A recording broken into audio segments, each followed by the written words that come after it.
Hey everyone, welcome back to the Questioning Behavior podcast. My name is Marle, and as always, I'm here with Sarah. Hi guys. You're the dummy that don't believe in science. All your projects always be denying. You're the dummy And today, as is probably somewhat clear from the title, we're talking to Matt Wallaert, which I know for a fact that is not the correct pronunciation, but we'll stick with it. And Matt is known for quite a few things because he's done quite a few things, but I think he's very much known for his book, Let's Start at the End. Sarah, are you comfortable starting at the end? I've always been told, let's start at the beginning. It's a very good place to start. So happy to be told to do something a bit different. And I always like something that gives me a bit of a perspective shift. I never like feeling too comfortable with the status quo of how I view the world. So a simple shift of something like starting at the end, it's so neat, is really attractive. And I have to admit, I haven't read Matt's book. So I was coming into this episode quite blind, asking maybe some naive questions. But yeah, I mean, it makes a lot of sense in behavior change, or the art of behavior change, the science of behavior change, to start at the end and figure out what is the objective first before you can possibly think about how you might get there. That makes a lot of sense to me. What about you? It does make a lot of sense to me. I guess, if you don't really know what you want to achieve, it is very difficult to design an intervention or a product or, God knows what, to accurately capture what you might be trying to achieve. It's very difficult, to figure out. If you don't really know where you want to go, how on earth would you get there? So intuitively, it makes a lot of sense, but I have a feeling we might be simplifying it a bit. Because he did write an entire book about it. He did build a company on this successfully. So I feel like maybe we should get a bit more detail about what's going on here and just invite Matt on and hear it straight out of the horse's mouth.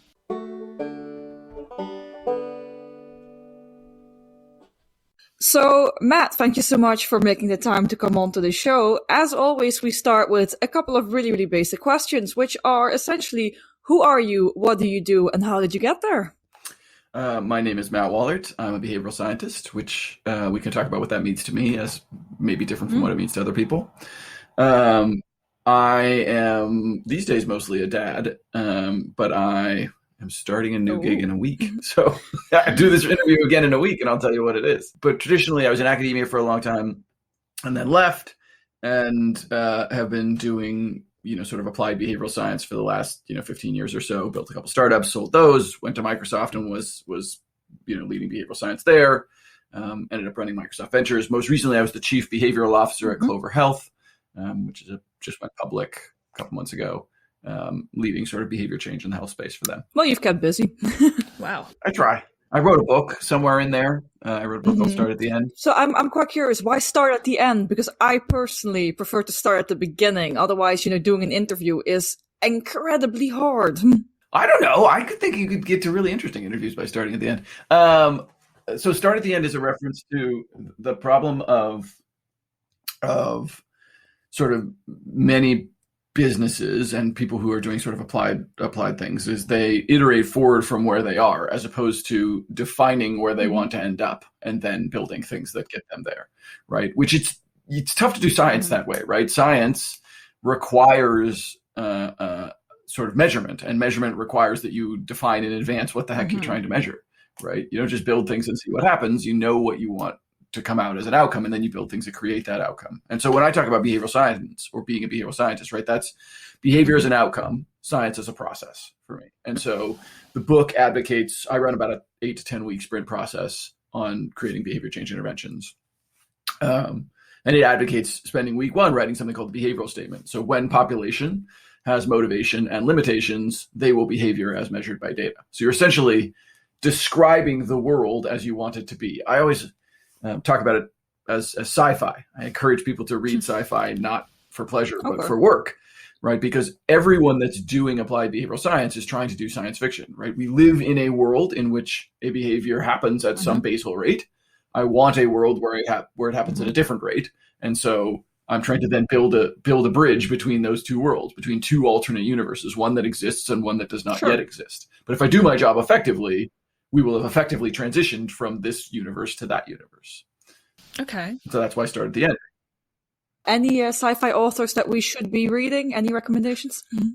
No, I mean, look, I think there's a lot of great sci-fi authors out there. I think it's the process that they go through that's interesting, right? All sci-fi is essentially the world as we know it with some key things changed, right? And then trying to envision the logical extension of those changes, right? So imagine, we're Children of Men, for example, right? Like people can't have babies anymore. What happens, right? Yeah, sure. Or people can fly. What happens, right? Oh. We lose all the water on the earth. What happens, right? Like that is the process of sci-fi, right? It's changing something about where we are. We learn space travel, aliens come, whatever it is. It's some key change to the world as it is, and then a projection of the world as it will be because of that change. And that is, in some ways, the inverse of what we're doing, right? We're saying there is a world that we want. What do we need to do to get there? Get aliens to appear? Like what needs to happen in order to sort of create that change? And so I think that's why I always sort of push people in that narrative direction. Yeah, I like that. I'm a huge fan of sci-fi, so the fact that I can now play that off as being part of work is great for me. We don't spend enough time in the fictional. A lot of behavioral scientists, people come to me and they're like, what books should I read? And they are thinking I'm going to recommend nonfiction books. But I think we inhabit the world of the fictional. Applied behavioral science is the world of the fictional because we're trying to create something that doesn't yet exist. It is by definition fictional, right? Then we are trying to do science to create that fiction, right? To make that fiction reality. But we start from a place of fiction. We start from a place of describing something that does not yet exist. We don't know how we're going to get there, right? Because we don't know the intervention, right? Instead, we're describing where we want to be. I sometimes talk about it as the pen problem, right? People tend to hold the pen at the wrong end, right? They say, I'm going to build a startup that looks like this, right? And they don't really understand what future that startup will then manifest. They just think they have an idea down here, right? But if you think about grabbing the pen from the other side, here is what I want to exist. There are many possible pathways for getting there. And all I'm trying to do is understand through science which of these pathways is most likely to create this outcome. And so, and not understanding this outcome can have really devastating impacts. I talk about in the book about going down to Microsoft had acquired Yammer, and they were having some product problems. So I got in the room with all the product managers, and what I discovered was half of them were designing for engagement, and half of them were designing for business value. And so all of their divergence in sort of product paths were because they literally were trying to end up at different places. And once they got sort of more aligned about where they were trying to go, it's much easier to then decide, okay, well, what constellation of things we're going to build. Now, I'm not saying there's only one path to that place. I don't think, if the vision of the world is that people own fewer cars, Uber is one vision, but so is Car2Go, right? Sure. There is more than one way to get to lower car ownership or lower carbon impact or whatever outcome you want.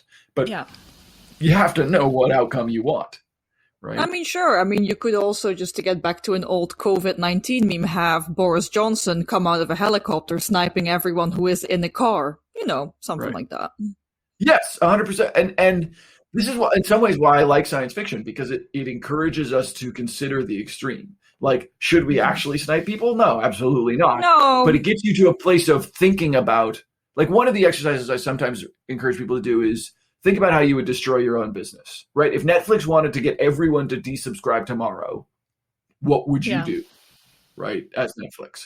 Because in thinking about how you would destroy your business, you then can actually hedge against those problems, right? You can say, I would make it stop streaming to everybody. Well, that probably wouldn't make everybody tomorrow unsubscribe, but it would over time. Okay, I got to make sure reliability is a thing, right? Like I have to make sure that the streams continue to happen. And I would need, in order to get everyone to unsubscribe tomorrow, I need a total blackout, right? Yep. I could probably get some people to unsubscribe if I reorganized particular things. If I changed my billing system so that everybody had to put their billing stuff in again, probably that would cost. I can start to think about these externalities and then use them to sort of reverse engineer. Okay, well, what do they then need to be paying attention to? Interesting. Yep, fair enough. So it's asking people to contemplate the what ifs, like, just change one thing and where do we end up? It's that sort of exercise. Yeah, it's interesting, right? We have a term for this in psychology. It's counterfactual thinking, right? When we say people engage in counterfactual thinking, they are thinking against the facts, right? There is a world as it is, and people are capable of thinking of a world as it is not yet, right? And people engage in counterfactual thinking. But sci-fi writers would just say that's fiction, right? Counterfactual thinking is just fiction. You're writing against the facts, right? Against what is. And so I think that's an interesting way of sort of playing with this. And one of the things I like about it is it's much more inclusive. Designers, for example, who traditionally have sometimes opposed behavioral science because it feels too sort of rigid for them.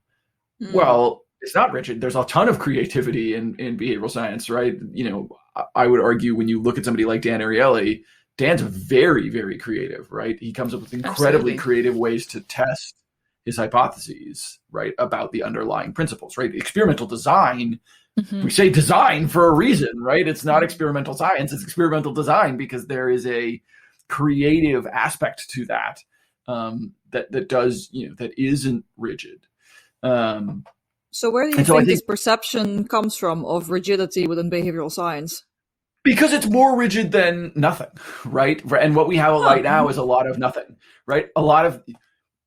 If you've ever watched product design at a lot of companies, it really is just the oldest, whitest dude in the room has an idea, and that's what we end up building, which is a terrible system.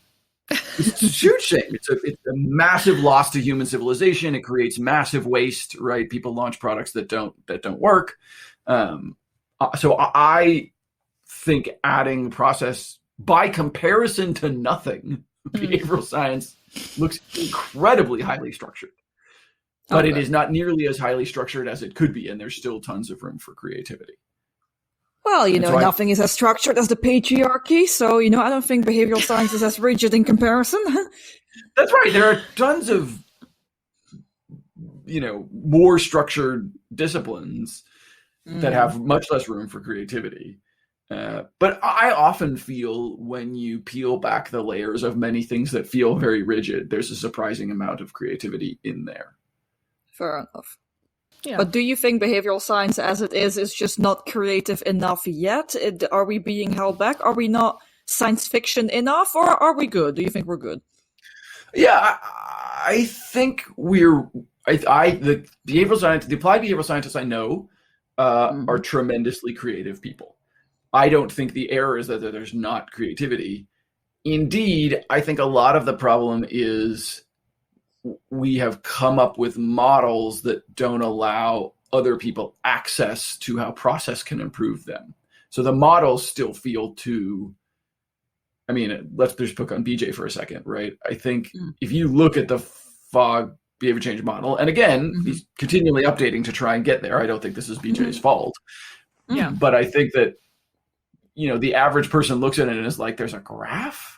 Right? Like, there's a bunch of pieces that make you feel really like, I don't know if this is accessible to me as a sort of person. And I like graphs. It's just me. I like graphs too. The graphs are very intuitive, but I'm also a scientist, right? Like I was in a PhD program, right? Because I like graphs. But the average, so maybe that depends on who it is we want to do things. Sure. I want the janitor to be doing behavioral science, right? Sure. I want absolutely everyone to see, hey, I want people to stop dropping their trash, and I can go through a series I can try and understand why people drop trash and, what makes trash dropping more likely and trash dropping less likely. And then I can use that to go run interventions in which I can test what makes people drop trash less. I want every janitor to be able to do that. That is a very simple process. We teach people, the scientific method in 8th grade, right? Very, very early on in their education, we go through the scientific method, but we pretend that it's something that people do in a lab. right? And we Right. pretend it's something that people do in physics and chemistry and sort of biology, and not in something that we do in human behavior. But instead, if we can get people over that hump, I firmly believe that everyone can do it. I think models that are complicated often serve the interests of behavioral scientists who want to build a wall around themselves, who want to say, well, you have to come to us to tell you how to do it. And I'm not interested in that. I'm interested in the democratization of behavioral science. I'm interested in absolutely everyone, everywhere, all the time, applying behavioral principles to the work that they do, to the behavior change work that they do, because inherently everything we do is about behavior change. This interview, right, is behavior changing in nature, right? You want people to listen. I want people to, articulate a behavioral statement when they go out and do work in the world. We have literal physical behaviors that we want out of people. And, you might change the format over time because you find better and better ways to get people to do the behavior that you want, right? You find better interventions that lead people to the behavior that you care about, which might be listening, and it might be, tweeting it, and it might be whatever. All of these things that we do are about behavior change. Every time I give a talk, it's about behavior change. I'm trying to get people to literally physically do something in the world. And I think people often lose sight of that. They think of behavior change as something that other people do that's outside of their scope of practice or outside of their scope of work. Right. And that, that is, I think, the most dangerous place for an applied behavioral scientist. When you're at a big company, having done this, over and over again in our field, the place where it breaks at a big company is when people are like, well, Matt will figure that out. No, that's not. I'm here as your behavioral scientist to help you figure out how to figure it out yourself, to teach you those skills to be able to do that on your own. The moment behavioral scientists say, well, we're going to be the outsourced center of innovation, we're going to be the skunk works, we're going to be, I get it. I get why it's attractive. When I was young, maybe somewhere in my first or second startup. I need an age, a specific age. Oh, okay. Mid-20s. When I was mid-20s. Thank you. Sorry. Prior to this podcast, there's been much joking about my age. Folks who are listening, like I said, I can only do 38 minutes of content because I'm 38 minutes old, and as we were talking about how long to record for. And so every time I said every year I'll add one more minute of solid content. When I was in my mid-20s, there were all these innovation departments springing up at big companies, right? And I could see the attraction of going there and running one and working on it, because you've carved out this range that is yours and it's about free thought. But if you step back from that as an older person, I'm like, ugh, that's a really terrible version of the world where we're like, these people get to be innovative and everyone over here doesn't.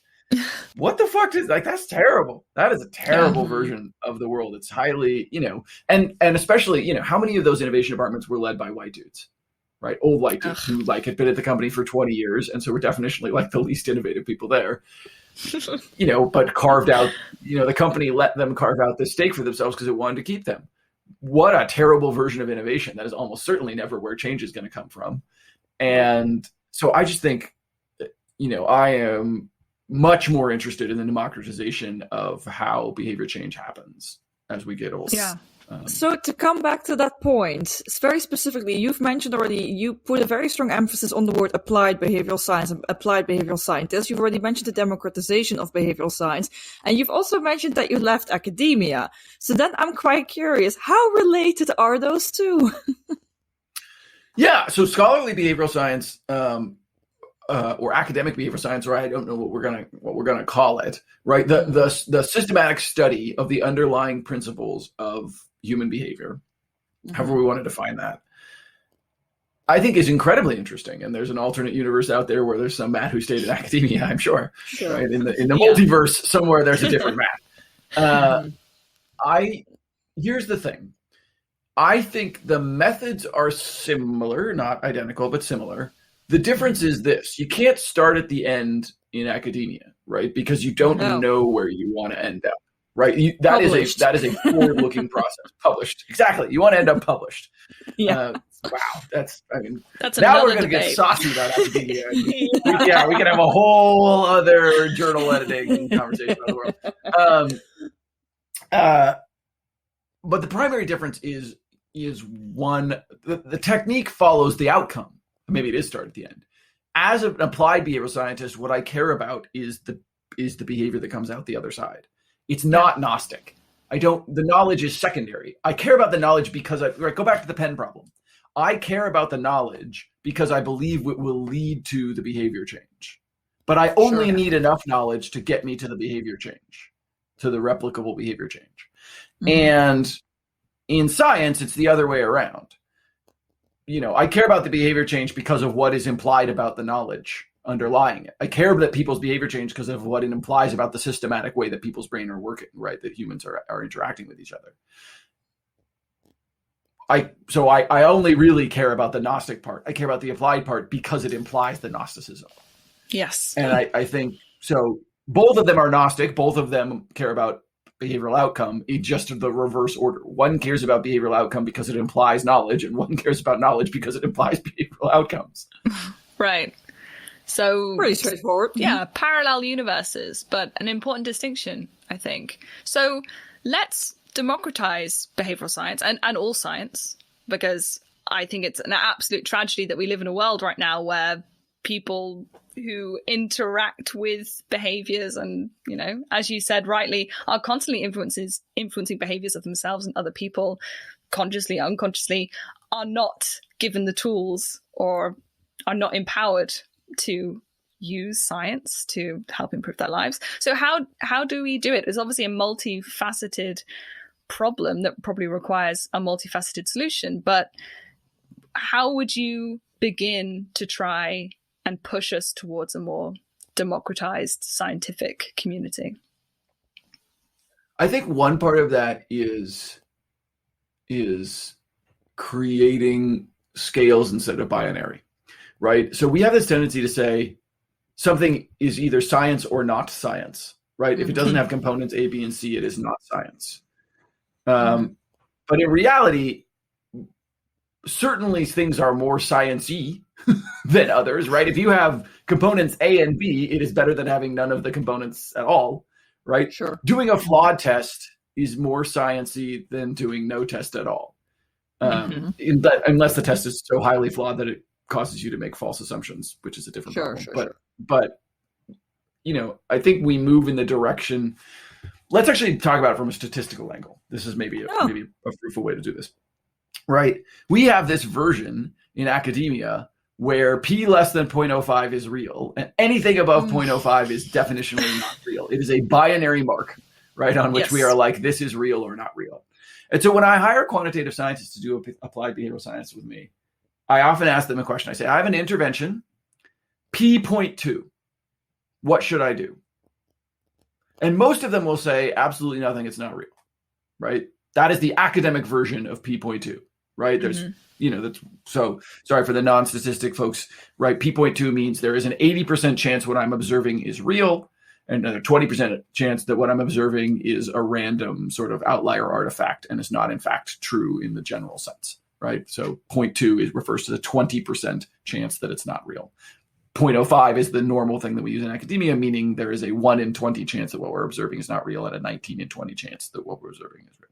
And the reason we use a strict standard, I mean, in physics and things, it's 0.01, right? Or other, it's even smaller than that. And the reason is science, academic science is like a table, right? We're all building on each other. And so if the ground floor of the table is flawed, then we can't put another table on top of it. And so it's really important to be super right. So the thing I always point out when people say, okay, well, you shouldn't do anything because p.2 is nothing, right? There's a 20% chance you're totally wrong. 1 in 5 chance you're totally wrong. You're not observing a real thing. I say, but you didn't ask me anything about the intervention. Let me tell you about what it is. It's a little tiny magic pill. And it melts on your tongue. You don't even have to swallow it. It's, it's tiny, costs a penny to produce, has no known side effects, tastes of, rainbows and unicorn farts, makes your hair grow great. Like, it's amazing. And by the way, it cures all known forms of cancer. Right? And there's an 80% chance it does all the things I just said. Think maybe we should go, run some more tests on that? Yes, absolutely. Obviously, you would not just abandon a project that there's an 80% chance that that cures all forms known as all known forms of cancer and has no side effects. Obviously, at a penny, you should continue down that road. But yet, the strict dogmatic version of like science is binary. You're either doing science or you're not doing science. I don't think serves us well.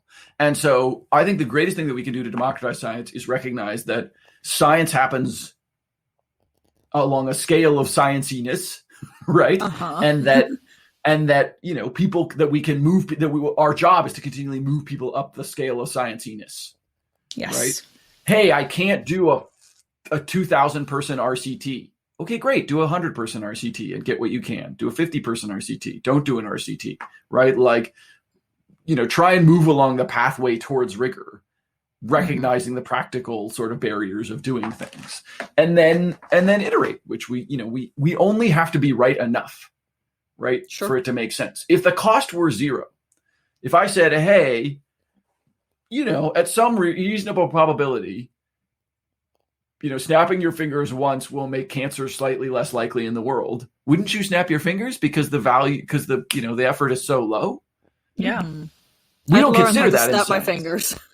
Well, I see. We can work on that, but we can get there. But in science doesn't consider that. Science wants to know what is the relationship between snapping your fingers and the reduction in cancer, and it's investigating the truthiness of all of that, right? The sort of like underlying principles of all that. But in reality, when you're doing applied behavioral science, things like cost come into play. Something can be perfectly too expensive to do, and can be so cheap that being perfectly right doesn't even really matter. Right. Yeah, that's fair.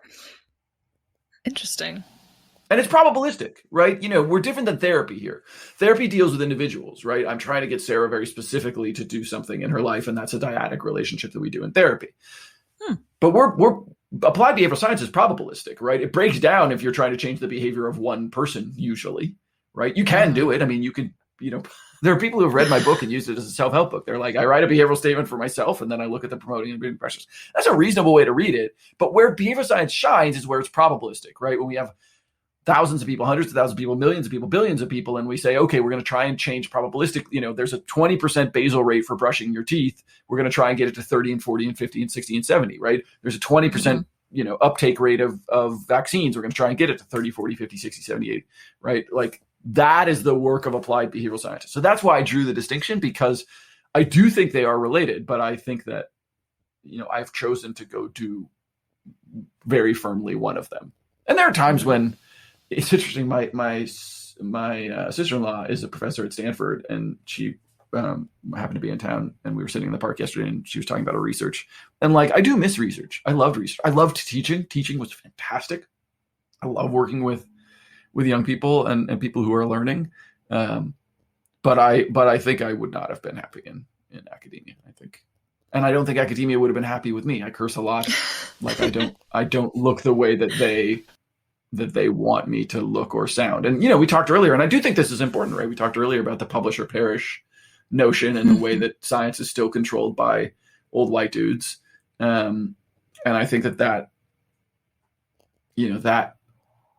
is not an environment in which I had any success. And I don't think I still would have any success in it. And I think that too many people leave that environment because they aren't able to find success in the culture. Yeah. And that's which is very sad. Yeah, it's tragic. I love you. It's so sad. Not very convincing, because I know you do feel very serious about that topic. Okay, so in the vein of, as an applied behavioral scientist, it's about the incremental change and moving things in the right direction and just being right enough to push on to the next step. So, I mean, is that a good sort of characterization of what it's like to actually work on a sort of behavioral type project? Or is that like a gross simplification? No, I mean, everything is a gross simplification, but that's okay, right? I think one of the things that we need to get, in our previous point, right, we have to get comfortable with gross simplifications, right? Well, that's not precisely right. Aspect of academia is something we need to jettison. Is it functionally right? Is it right enough to be useful? That's what we should care about. In applied behavioral science, we care, is it right enough to be useful? Right. And I think that's right enough to be useful. I think, I've recently been trying, in parts because there's always the perpetual, what is behavioral science debate. So I've been trying to put some thought into how would I articulate the various parts of behavioral science. I have a blog post coming out where I'm I don't love the names, but I'm trying to broadly say there's a behavioral strategy piece, which is the articulation of the outcome that we want to come to, right? In sort of, what you might think of traditional sort of, strategic or sort of management sort of stuff, but then with the, articulating that to be a behavioral thing and not just a sort of, we want these numbers to look like this, right? What is the actual literal physical underlying behavior that we want, right? Then there's a behavioral research piece, right? You might think of Ipsos's behavioral science team as doing this, right? This is the sort of quantitative or qualitative exploration of the pressures that determine the behavior today, right? There's always a basal rate of behavior. Some number of people are getting vaccines because of the existing, sort of promoting and inhibiting pressures. We need to investigate those in order to, if we want to get to the world that doesn't exist where everybody gets a vaccine, we have to understand what the pressures are, because that's ultimately what we're going to change. We don't change people's behavior. We change the pressures that then influence their behavior, right? Yes. So there's a behavioral research piece, right? That might be sort of phase 2. Then there's a behavioral design piece, right? This is the sort of more creative, all right, well, what are the potential given that we understand the pressures or understand something of the pressures that determine current behavior, what are the potential ways to change those pressures? And I think this is the most creative piece, right? This is the place where, because you're literally trying to imagine things that don't yet exist. You're trying to imagine interventions that sort of imply how pressures could change. And then there's just sort of experimentation piece, right? Behavioral experimentation piece that, outside agencies will do for you to, particularly in the nonprofit space, there are these sort of evaluation agencies that will run outside RCTs for you. I don't think we have it as much on the for-profit side. I think that's a deficit. That's a place where I think we will test your stuff, right? Yeah. Market research sometimes will do it for you, right? If you have a prototype, they'll run a focus group for you. That's not a very strong test. And so I think it's those 4 components, right? Behavioral strategy, behavioral research, sort of behavioral design, and then some, behavioral experimentation. So are you thinking of these types as different job or occupational titles, or are they just sort of the different hats that you put on as a behavioral scientist? So I would argue that the whole process is behavioral science, right? It's only when you link those 4 things together that you truly get behavioral science. I think the test that I used was, is there enough work here that an agency could credibly say that they do it, right? So I used the agency test rather than the individual test, right? Just because I think it's a little easier to conceptualize that way. And I could come up with exemplars that are doing it or near to doing it in each of those categories, right? And you could sort of, and seemed like I was big enough that you could have an agency. I could have an agency that only did behavioral design. I could have an agency that only did behavioral testing, right? I don't, yes. Behavioral experimentation. I only have, so that was my sort of test. When I hire people, it actually looks generally like 3 roles. One, which is because everybody collectively owns the first piece, and it's often owned by your stakeholders, right? That sort of executive management piece. I don't think that's a separate role on teams. And so then what that leaves you is sort of the, research, design, and sort of experimentation piece. And so there's usually 3 layers kind of horizontally over the top of that. So people on my team are usually either qualitative scientists, so user researchers of one stripe or another, quantitative scientists, so some sort of data science, or sort of computational social science, something like that. And then project managers, essentially project and process managers that are sort of managing that process throughout. There are other roles I could envision, right? You could get people that were very specialized at the design piece of it. I've never actually employed people that were very specified just at the design piece of it, but I could imagine a world in which that existed. The problem is you'd have to have a high enough throughput of projects that they could stay in that zone. The reason I sort of think of it as a horizontal layer is because I wanted to, I don't want somebody who's only useful to me in one of the 10 weeks, right? That's not helpful. What are they doing the other 9 weeks, right? And so in order to keep it balanced, I want roles that are running sort of horizontally across the whole process, generally speaking. Okay. Agencies, right? That's, I think, maybe the agency versus individual test, right? Agencies can stay in one space because they can take on a high enough throughput of projects across enough companies that they could stay singly in that vertical, right? What I generally design for within companies is sort of horizontal because you're not running enough projects that you could stay entirely within one vertical. You want a process where everybody's following something along, for better, for worse.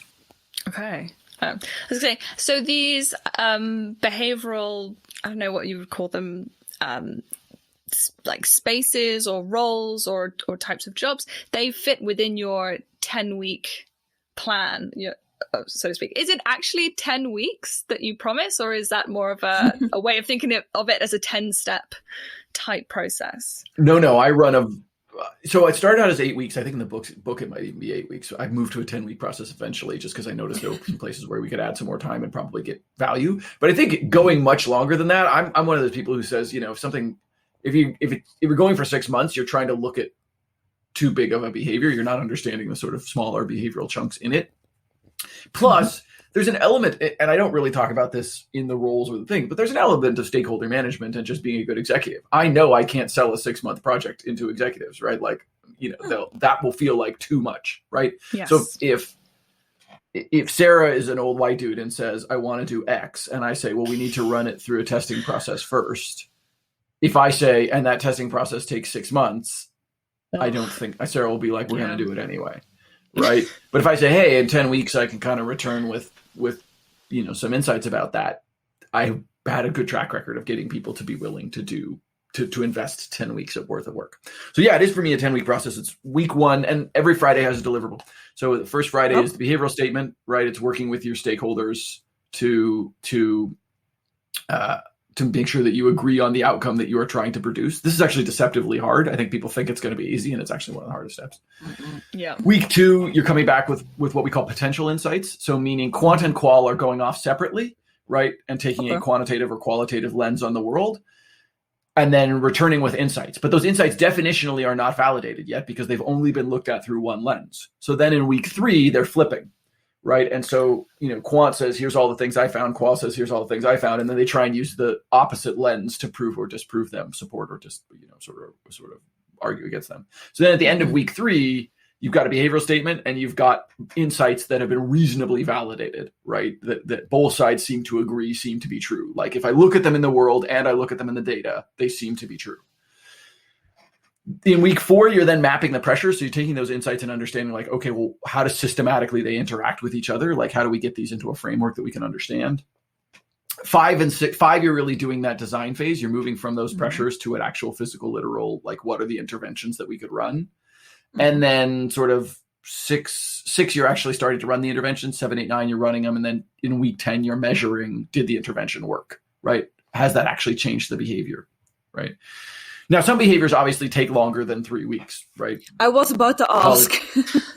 Yeah, some colleges, some behaviors take long. Like college dropout, obviously, would be hard to measure over the course of 3 weeks. But there are antecedents that you can measure, right? So you can say, thing A, showing up to class is pretty well correlated with dropping out of college. Can we measure going to class, right, as a sort of process metric towards the outcome that we want? And there's almost always process metrics that you can understand towards the outcome metric, right? Even if it's intent to go, right? Intent to go do something, which is not the behavior, but is an antecedent of that behavior. Willingness to put money against it, like willingness to reserve a spot. Like you can always, and again, this goes back to the creative piece. This is where I think Dan is very brilliant, right? It is figuring out how to run an experiment that reasonably gets at the behavior that you care about. Yes. And so, yeah, but so every week, it's a 10-week process, but with pretty strict deliverables. And that's where I go back to to a designer, this feels very rigid. Okay. It feels more structured quick than they want often. It is quick. It is quick. But here's the thing. From experience, I shouldn't blame it on the executives. I don't believe in taking longer either. Because, 10 weeks is actually a really long time. It's 2.5 months. Yeah. Think about how long you can sustain motivation on something. 2.5 months is a very long time to have sustained focus on one thing and not let a bunch of because here's the thing. If you go on for too long, you get calcification. People start believing biases, they start forming their own pet theories and then, having confirmation bias and things. If you keep people moving quickly, they can't form those biases. They can't get too wedded to anything, right? Here's the other problem. Let's say you have an idea for an intervention. Over the course of 6 months, you get married to that. And if it doesn't work, it feels like a giant failure. And so you will do everything in your power to manipulate the evidence to make it seem like it works. But over 4 weeks, and you're trying, by the way, in that, we're running 3 to 5 interventions. It's not just we're trying one thing for 4 weeks. We're trying 3 to 5 things. We're running a bunch of different projects. you don't get too wedded to anyone and you're willing to kill them. You're like, that's fine. It didn't work. That's okay. Right. And we don't assign, because it's a collective, right? You know, a trio of a quant, a qual, and a project manager working together, and they're judged on the collective output. It isn't like, well, that was Sarah's, right? And so Sarah's thing didn't work, and, you know, now Sarah gets a bad review. It doesn't work like that, right? There's not attachment to the individual thing at an evaluative level. And, you know, what you get evaluated on is, you know, did something from the portfolio of things work, right? Which tells me that you did the right kind of, you know, sort of insight get generation, and then picked the right spread of interventions to make sure that you had sort of optimum distinctiveness so that you could get something that worked, right? I want something that works. You don't have to hit, you could have tried 10 things and only one worked. That's fine. I just care that you come back with something that worked, because that's the implicit contract we have with our executive stakeholders, right? Is we're going to bring back something that worked. They don't care how many things didn't work. They only care how many things did, right? They only care that something, you know, that we have effectively arrived at something where I can go back to Sarah as my executive stakeholder and say, okay, you said, you know, you want to get flu shots up. Here is a thing that you can do in the cost envelope that you outlined for me that will do that. Yeah. And does it happen very often that nothing works? Because, I mean, I know that, publication bias, we only really hear about the success stories, right? People only want to talk about the case studies where they did a really good job and what they thought would work ended up working, and it's a really nice story. But the reality is lots of things don't work the way that we planned them. So is that something that ever happens often? And what do you do? Well, let's take your original statement, because I think this is important. There's lots of shit that doesn't work. Like lots of things that I thought would work didn't work. Didn't work at all. Didn't work in our population. Didn't work at a cost-effective way. Didn't work at a high enough impact to be detected in a small sample, right? Because I care. Works means something very specific. Means it's deployable. I'm not trying to find Gnostic academic knowledge over here. It might work at some de minimis effect size, but I don't care. Right. It has to have a big enough effect size that it's worth me deploying. Right. So using my very specific definition of works, which is worth doing, it is rare that if you're really running, if you did a good job in the insights process and you're running 5 interventions or 3 interventions, that none of them worked. I mean, you would have had to have really gotten bum interventions or bum insights at the beginning. Right. Okay. Or failed to map those effectively to interventions. So in the cases, I have seen a few sprints over the many, you know, I've done this a lot. Over the many sprints that I've done, the ones that didn't work, you can trace back why they didn't work. Okay. Either they falsely like quant and qual didn't do a good job of checking each other, and they falsely validated something that was demonstrably not true, or was due to some third variable that they didn't recognize. Might only in hindsight. Or they correctly got validated insights, but did not effectively transition those into interventions, right? So they fell in love with what seemed like a sexy, clever idea, but it's not really well connected to the insight, right? It just was a sexy, clever idea where you were like, oh, that seems clever, right? And so then they ended up testing that, and it's not well connected to this. That also happens and can be problematic. And so it is rare that people, I don't think I can think of a single instance where they have run the process effectively and nothing has worked. It's conceivably possible, but I can't remember a time. Like, all of the failures have been attributable to something in there. Sure. And, you know, you want to be doing that. You know, even when you find, let's say we run 5 things, the 3 of us are a trio. We run 5 things. 1 of them works, 4 of them don't. You want to look at the 4 and say, could we have known in advance that wouldn't work? Right? Was that, you know, was one of these unconnected to an insight, or was one of these sort of like connected to an insight, but the insight was wrong? How did we get that insight wrong? Like, you can sort of trace it back to its original source, because that actually is what makes you better at the craft, right? Oh, yeah, of course. You sort of get this practice at, like, we thought when we heard this thing in a qualitative interview, we looked at the data and it sort of seemed to be true. But in reality, it was very much this sort of third variable thing that we only sort of know now. How could we have figured out that it was this third variable thing earlier on in the process so that we didn't do that? And that's the beautiful thing. The way I sort of think of having done this reasonably right is that most people in a very short amount of time can learn to run the process. And then the only difference between a junior behavioral scientist and a senior behavioral scientist is literally just understanding where your failures are coming from and knowing how to walk around those potholes the next time. Sure. Right. It's just experience of being able to sort of say like, oh yeah, I remember when we falsely did a thing based on an unvalidated insight, and I know how to like steer around the pothole that was that unvalidated insight. It's just experience at the end of the day. It's not any new skill acquisition. And that's what we want, right? When we talk about democratizing behavioral science, we want something where the skill acquisition is easy, but there is a gradient of improvement that happens with experience. And that's part of that is closing the loop for learning, like allowing people to actually look back and recognize where they tripped up and be able to attribute that and learn something from that can be implemented next time. Right. Why do we think this didn't work? Right. And, can we pinpoint the moment at which we diverged from, because again, if we go back to the multiverse idea, right, there's some universe where we got it right. Right. And so what you want to do is understand the branch. Hey, where did we start departing from the universe that we got it right? We had a universe that was going along fine, and then somehow we veered off it. Like, what was this point of veering? Interesting. And it could be, and it's interesting, actually, if you record your design sessions, you can often hear it.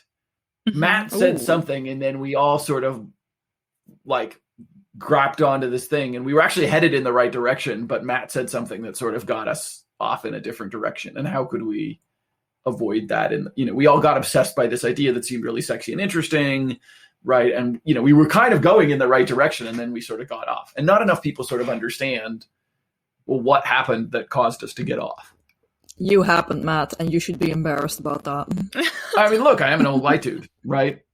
No, I mean, if you look at Clover, right, I was the oldest person, and there's one other white dude, but everybody else was a woman, and in particular, mostly women of color. So usually, if we got off track, it was my fault, right? The senior people are the ones most likely to get you off track, and this is why I try to talk as little as possible in those meetings. Senior people are most likely to get you off track because you believe what they say, right? And science is fundamentally skeptical, right? And so low environments where people have equal or low power are good because no one person's belief can fundamentally disbalance the group. And so when you get one old white dude in there who has disproportionate power, he can press down on the side of the top so it stops spinning because he has sort of disproportionate power. And so you need to find ways to balance out that disproportionate power. Interesting. Is that how you hope behavioral science improves? We always have this question towards the end where we ask our guest or interviewee, what do you hope, or what do you think behavioral science is going to look like in 5 to 10 years? Is that what you hope that it turns into? I mean, I hope many things for behavioral science. Well, let's hear them. I mean, ultimately, it needs to get used, right? As we talked about at the very beginning, looping back to the beginning of the interview, right? It needs to be democratized. Mm-hmm. What I hope at a personal level, one of the nice things about democratizing behavioral science is it sort of implies inclusion, right? You cannot fully democratize something if you are not inclusive. It's one actually, I think the benefits of democracy as a system is that inclusion is built into democracy if you're doing democracy in the sort of truest sense of the word. And so you don't need to be like, well, we need to be democratic and inclusive. You can just say we need to be democratic and recognize that democracy implies inclusion, right? And what that does is then say, if we have a singular outcome like that, if we say, hey, this is the endpoint that we want, it allows you to, and we all are united around that. I can then, you can then say to Matt Wallaert, hey, the thing that you're doing is fundamentally and undemocratic, as opposed to it's uninclusive, as if that's a separate outcome than democracy. Mm-hmm. It's not, right? Like, you can put inclusion in the terms of democracy. And so I don't need a separate ruler. I think that's part of the one thing where people often go very wrong is trying to have multiple outcomes. There's only one outcome. You have to pick something to optimize for and optimize for that. And it's fundamental. We learn this in algebra. We just forget it, right? Everything we need, we learn in middle school, and then we just forget it, right? You can't solve an equation with more than one variable, right? You can only you can optimize for one variable and one variable only. You can get the thing in the terms of the other variable, but like you can only do it one way. And so you can't, people are like, well, I want this and I want that. Okay, you got to pick one thing, right? Optimize for that. And then, holding that steady, you can then optimize for other things if you want to, but you can only, right? Ultimately, we can only have one outcome metric. And so, if we go back to the Yammer example, they're like, well, I want people to be engaged and to provide business value. No, you can only have one. Pick one. Right? Pick one. And then you might have a belief that one leads to the other, and you can use it as a tool to get there, but you have to pick where you're trying to go. Like, what is the thing that you're trying to create in the world? And so, yeah, my hope in spreading behavioral science as something that absolutely everyone can do. You don't need a PhD, which isn't to say it's meaningless, right? Like you do need to do particular things, right? You need to do science as a process, and you need to do behavior as an outcome. And if you're not doing those two things, you're not doing behavioral science, right? It's not like people sometimes feel like, well, if we loosen the restrictions, right? Like you have to have a PhD to do it, then somehow it will become diluted. But that PhD is the wrong measure of dilution, right? Yeah. When people are not doing, there are plenty of PhDs out there. I'm in a Slack group where I get very mad about this. There's plenty of PhDs out there that give behavioral insights but never test them.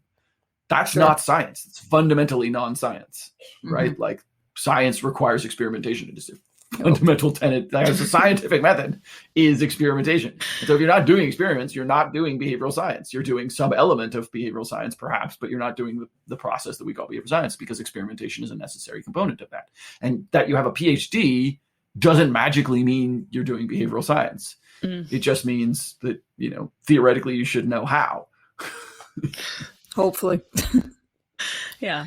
Okay. So democratization is the goal that you would choose for behavioral science? Okay. Yep. I like that. Accessibility to everyone. If everyone feels, in a more motivated sense, I would like everyone to actually do it, but I'll settle for everyone knowing how to do it and then making the choice for themselves, right? Hopefully it is so self-evidently good and brings such good outcomes for them that if they knew how to do it, they would do it, right? Mm-hmm. And so I focus on the not convincing you that it's a good thing, but convincing you instead that you are capable of doing it. And then it's up to you whether you want to do that. Fair play.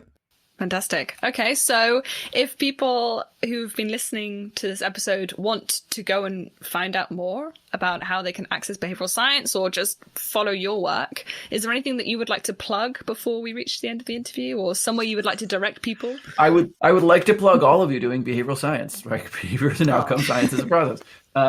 Sure. They could go read the book, but I think they could also listen to this podcast or many others. They could go, I write a lot. You could go follow me on Twitter where I yell at companies for racist, sexist things. Like, take your pick. It depends on what it is. If you want my vitriol or you want the actual blueprint for how to do it. But ultimately, it isn't I think when we ask people to plug things, often what they end up plugging is themselves. Instead, I would plug the concept, right? It doesn't matter if you get it from me or you get it from one of these two folks or, anybody else in the field or someone who's not in the field. What ultimately matters is that you get it, that you get that you personally are individually capable of doing behavior as an outcome, science as a process. That is accessible to you. You can get it from lots of different places in lots of different packages. So what I want to plug is that, right? Go find the accessible way to get it for yourself. And it may not be coming from me. My book is full of cursing. Maybe cursing is too distracting for you and you can't get it from me. Okay, get it from someone else. There's no one on this podcast who's distracted by cursing because I am one of the co-hosts. No one is. Yeah, but that means that someone might not be able to get it from this podcast. That's okay. Yeah, sure, get it from another podcast. I don't care where you get it from. I care that you do it, right? Remember, we're starting at the end. I don't care about the bottom of the pen. I care about the top of the pen.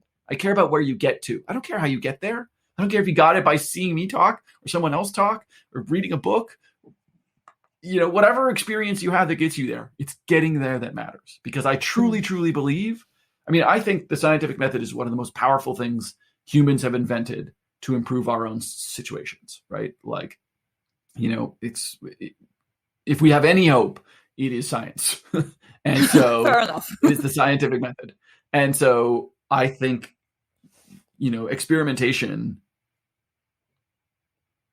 is just one of those fundamental things. And if we can get everybody to do this, we can really, really, really make things, all the things that we care about, right? There's no social issue I can think of that I don't think behavioral science can start to approach. And that, I think, is one of the most exciting things about it. So that's my plug. My plug is behavior is an outcome, science is a process. There we go. And I think that is an excellent note to end on. I think we will make sure that is the tagline of this episode, definitely. And Matt, just thank you so much for making the time. Thank you so much for coming on. It was an absolute pleasure to listen to you. Thanks for having me and having such thought-provoking questions. And I think it's such an important thing. So thanks for doing the work.